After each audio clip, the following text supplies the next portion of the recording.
Hi guys, Ate Kate here and welcome to our another daily devotion and it's day 23.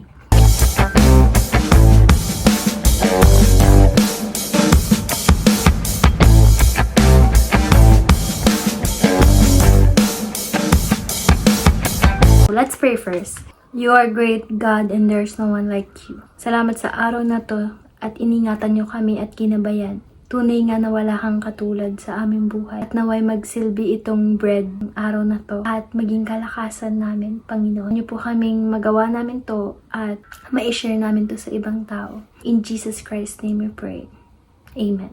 We're gonna talk about Psalms 119 verse 105. Sabi niya, Thy word is a lamp unto my feet and a light unto my path. Sobrang saya talaga na nandito pa rin kayo at nanonood. So please share and like this video. Comment. Thank you so much pala mga laging nagko-comment. Shoutout ko na yung mga laging nagko-comment dyan. Si at I am sheep. Marami pa eh. So sa susunod shoutout ko na kayo lahat.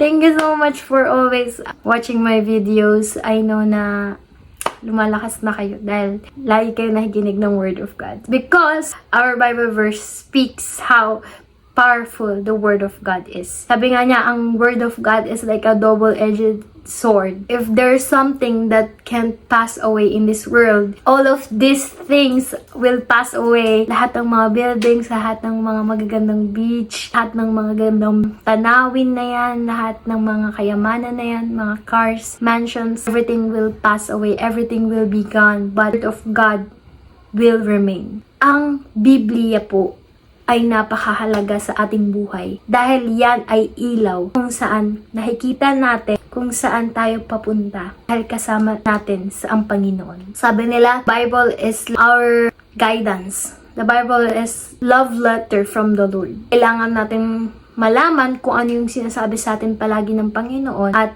malaman kung ano yung salita niya. Syempre, doon tayo babase sa Biblia. Kasi yun yung talagang guide natin or manual ng isang believer ng ating Panginoong Hesukristo. Lahat ng kailangan gawin ng isang tao ay nasa Bible at kailangan nating malaman about sa isang Savior na nagbigay ng kanyang bugtong na anak para sa atin, na nagbigay ng salvation sa buong mundo ay nasa Bible. Bible is really our life. It's our lamp unto our feet and a light unto my path. When you don't know where to go, read your Bible.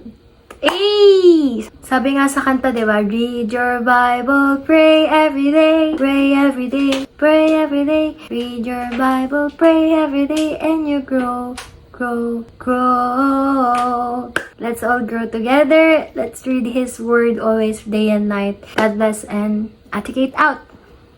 God bless!